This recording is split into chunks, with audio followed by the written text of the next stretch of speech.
Hello students, आज हम discuss करने वाले हैं 23 जनवरी 2025 का शिफ्ट 2 का जेईई मेंस का पेपर मेमोरी बेस्ड वाला। इसमें आते हैं हम क्वेश्चन नंबर 17 पे। 17 में find pressure inside the bubble with respect to atmospheric pressure which is 10 to the power 5 newton per meter square and density of water given है और सरफेस टेंशन भी हमें दे रखा है। तो इसमें सबसे पहले तो जो एटमॉस्फेरिक प्रेशर है PATM वो हमें गिवन है। जो एटमॉस्फेरिक प्रेशर है वो हमें दे रखा है इसके अंदर PATM की वैल्यू दे रखी है हमें 10 टू द पावर 5 और हमें जो पूछा है इस बबल के अंदर जो 20 सेंटीमीटर की डेप्थ पे है इस पे हमें निकालना है एक्सेस प्रेशर पता करना है ना। Find pressure inside the bubble with respect to atmospheric pressure यानी P in we have to calculate P in minus PATM, ये हमें कैलकुलेट करना है। इसके अंदर का जो प्रेशर होगा वो कितना हो जाएगा, अगर वहीं से स्टार्ट करें ऊपर से तो इसके अंदर का प्रेशर हो जाएगा PATM प्लस 2T/R।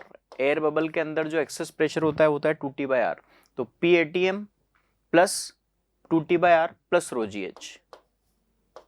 रो जी एच, इतना प्रेशर तो जो है वो इस बबल के अंदर होगा। माइनस हमें PATM भी करना है। So our answer is 2T/R plus rho g h. ये फाइनल अपना आंसर है। इसमें वैल्यूज हमें पुट करनी है। तो ये 2, सरफेस टेंशन की जो वैल्यू है वो हमें दे रखी है।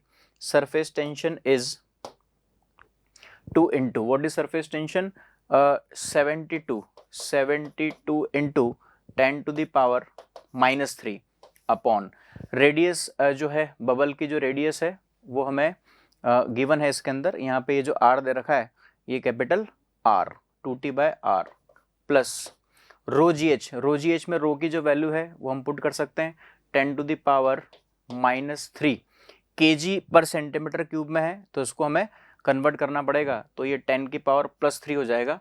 G की वैल्यू है वो 10 यूज करनी है और H की जो वैल्यू है वो 20 सेंटीमीटर 0.2, ये 0.2 हो गया 0.2। R की वैल्यू हमें गिवन है 1 मिलीमीटर यानी 10 टू द पावर, ये जो R की वैल्यू है वो हो जाएगी 10 टू द पावर -3। तो ये 2T/R plus rho g H में हमने सारा डेटा पुट कर दिया है। इसको इजीली हम सॉल्व करके और आंसर मैच करवा सकते हैं। तो करेक्शन के बाद इसमें जब हम चेक करेंगे तो उसके बाद आंसर शुड बी 2144 पास्कल। इसके बाद हम आते हैं नेक्स्ट क्वेश्चन पे। क्वेश्चन नंबर 18 में दे रखा है disc of mass m and radius r is rotating about its axis if the angle rotated about its axis as a function of time t is. Question में एक ऐसा बता रखा है, एक डिस्क है और वो उसके एक्सिस के अबाउट रोटेट कर रही है और किसी भी टाइम t पे जो वो एंगल ऑफ रोटेशन जो होगा वो मैं दे रखा है theta equals to 10t² - 8t और हमें पूछा है power delivered to the disc. तो पावर का जो यहाँ हम फॉर्मूला यूज करने वाले हैं, power will be tau into omega. Tau जो है वो हो जाएगा आई अल्फा इंटू ओमेगा।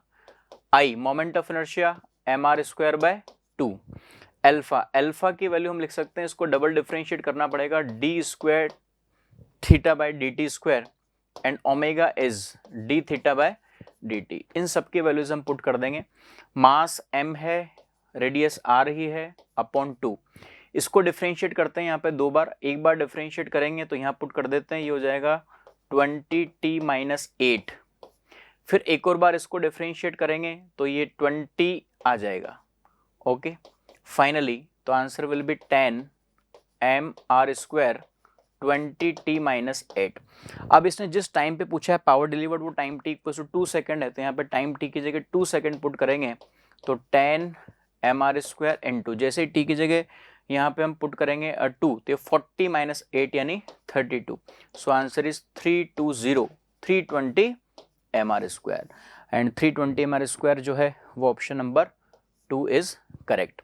ये mr² के टर्म्स में ही इसके अंदर आएगा, मास m और रेडियस r भी है। सो यहाँ पे आंसर में 320 mr² भी होगा। क्वेश्चन नंबर 19 है, in a YDAC experiment slits width are given as d and xd if ratio of I maximum and I minimum is 9:4 then find value of x।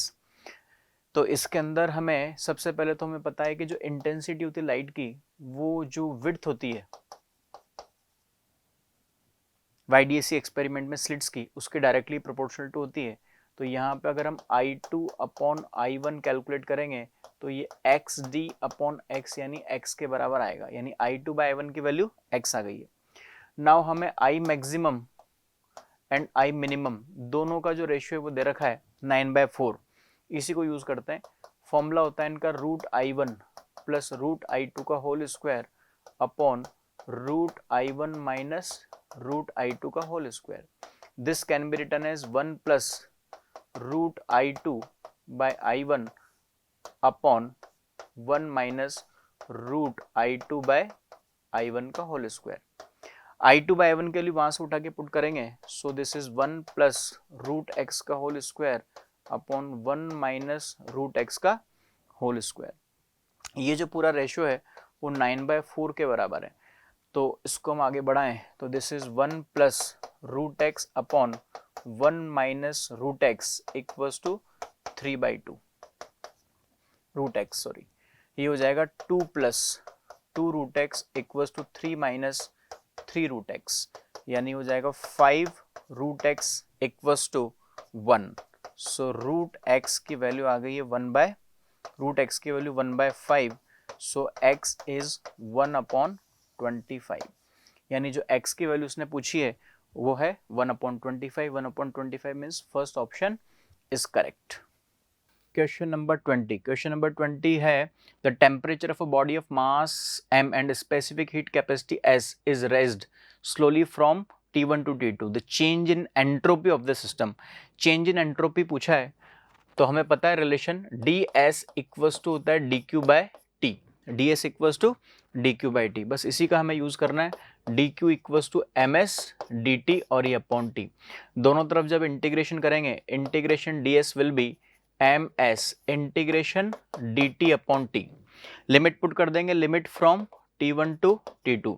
So change in entropy will become ms। 1/t को integration करेंगे, 1/t का integration तो ln t आएगा, और जब put करेंगे तो ये ln t2 अपॉन t1। ये इसका आंसर होगा ms ln t2 bye t1। तो ms ln t2 bye t1 जो है वो ऑप्शन नंबर फर्स्ट में है। First option is correct.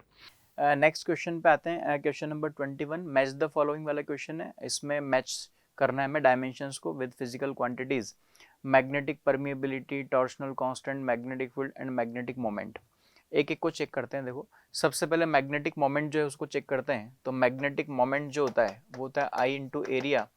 आई जो है उसकी डायमेंशन a और एरिया जो है उसकी डायमेंशन L2। तो ये L2 यानी L2 इंटू A1।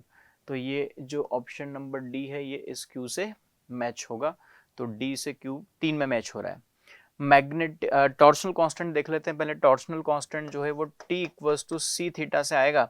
यहाँ पे थीटा जो है वो डायमेंशनलेस क्वांटिटी है, इसलिए यहाँ पे जो है वो टॉर्क और सी की डायमेंशन सेम होंगी।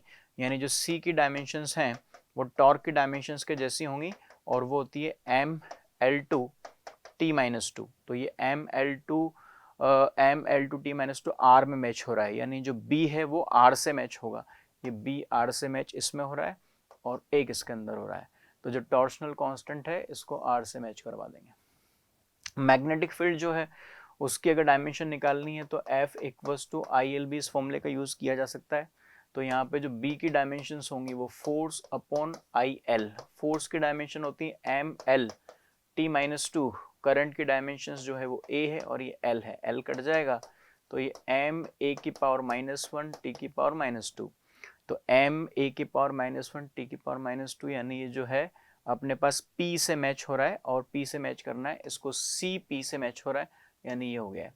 ठीक है, यानी ये जो डायमेंशंस हैं वो M1 A -1 T-2। इसके बाद आते हैं हम, अपने पास एक ही बच रहा है वो है मैग्नेटिक परमिएबिलिटी। मैग्नेटिक परमिएबिलिटी के लिए हम B equals to mu naught NI वाला फॉर्मूला यूज कर सकते हैं, यानी जो म्यू नॉट की डायमेंशंस होंगी वो B अपॉन NI के जैसी होंगी। तो मैग्नेटिक फील्ड की अभी अभी हमने कैलकुलेट की है, तो ये M A की पावर -1 T की पावर -2 अपॉन N, यहाँ पे number of turns per unit length होता है तो वो L एक ऊपर चला जाएगा, करंट जो है वो A हो गया है, यानी finally m a to the power -2 t -2 और ये L, तो ये m L और A -2 बिल्कुल सही है, S से मैच हो रहा है, यानी जो मैग्नेटिक परमेबिलिटी है इसको S से मैच करा देंगे। इस तरह से क्वेश्चन नंबर 21 है, ऑप्शन जो है वो इसमें जो मैच हो रहा है वो ऑप्शन नंबर 2 मैच हो रहा है। इसके बाद आगे बढ़ते हैं नेक्स्ट क्वेश्चन नंबर 2 पे, 22 पे। A fluid of density rho flows through a horizontal pipe with a variable cross section at two different cross sections A and B. The fluid has velocities V and VB and pressures P and PB respectively. Determine the correct relationship between. इसमें भी just Bernoulli equation का use होगा। जैसे ये non uniform cross section है, एक ही horizontal plane पे है ये, ठीक है, यहाँ पे और यहाँ पे, इस जगह, दोनों जगह।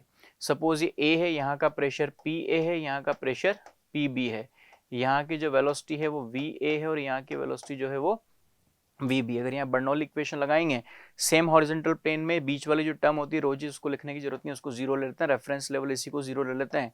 सो PA plus half rho VA square equals to PB plus half rho VB square. यहाँ पे हमें जो है वो VA square minus VB square की वैल्यू निकालनी होगी।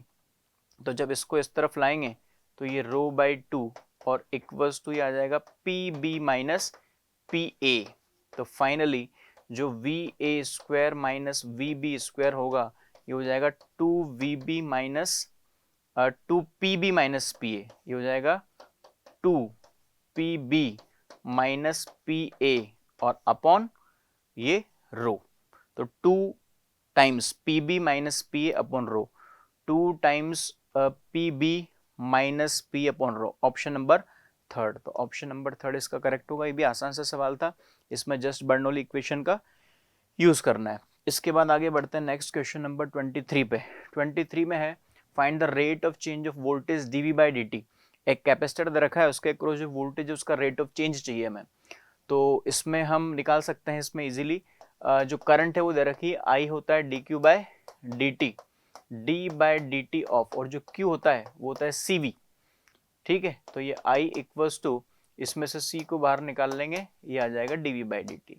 तो dv by dt will be I upon c, यानी जो मैं rate of change of voltage पूछा है वो जस्ट I एंड c का रेशियो है। करंट हमें दे रखी है इसमें 0.25 मिली एम्पियर और अपॉन नीचे जो c है वो दे रखा है हमें 0.25 माइक्रो, माइक्रो मीन्स 10 की पावर 6 और ये है मिली 10 की पावर -3। तो 0.25 तो इसमें कट जाएगा, तो अपना जो आंसर आ जाएगा इसमें वो आ जाएगा 1000 वोल्ट पर सेकेंड, यानी 10 टू द पावर 3, यानी ऑप्शन नंबर 2 इज करेक्ट। इसके बाद आगे बढ़ते हैं नेक्स्ट क्वेश्चन पे, क्वेश्चन नंबर 24। 24 में the energy in system varies with position and time t as E equals to, एक E का फंक्शन हमें दे रखा है, परसेंट बीटा की वैल्यू भी दे रखी है, परसेंटेज एरर x में दे रखी है, परसेंटेज एरर t में भी दे रखी है। Find the maximum percentage error in E at time t equals to 5 second. Time t equals to 5 second पे हमें मैक्सिमम एरर चाहिए E के अंदर। तो इसके लिए सबसे पहले क्या करते हैं, ये ln E लॉग ले लेते हैं दोनों तरफ, ln E equals to 3 ln x minus beta t। जब इसको डिफ्रेंशिएट करके और एरर के फॉर्म में इसको हम अरेंज करते हैं तो ये डेल्टा E बाई ई हो जाएगा 3 डेल्टा x बाय x हो जाएगा, और यहाँ पे ये जो प्लस और ये beta t maximum permissible error के लिए। बस अब इसको इनटू 100 कर देंगे तो ये पूरा जो है वो परसेंटेज एरर में कन्वर्ट हो जाएगा। 3 delta x by x into 100 और सॉरी प्लस, और ये बीटा डेल्टा t इधर भी मैं इंटू 100 कर देता हूं। जब वैल्यूज पुट करेंगे तो ये आ जाएगा 3, x में जो परसेंटेज एरर है वो है 1.2, तो ये आ जाएगा 1.2 प्लस बीटा की जो वैल्यू हमें गिवन है वो है 0.3, ये beta is 0.3। Delta t into 100 की वैल्यू हम अलग से निकाल लेते हैं। इसमें डेल्टा t इंटू 100 हमें जो परसेंटेज एरर t में दे रखी है वो 1.6 है। So delta t by t into 100 equals to 1.6। So delta t into 100 equals to 1.6 into t. Time उसने बोल रखा है 5 सेकेंड है ना, तो time t equals to 1.6 into 5 second, तो ये 8 आ जाएगा। तो डेल्टा टी को यहाँ हम 8 पुट कर देते हैं बस। तो ये अपना आंसर जो है फाइनली इसके अंदर 6 आ जाएगा। 6% इज द आंसर।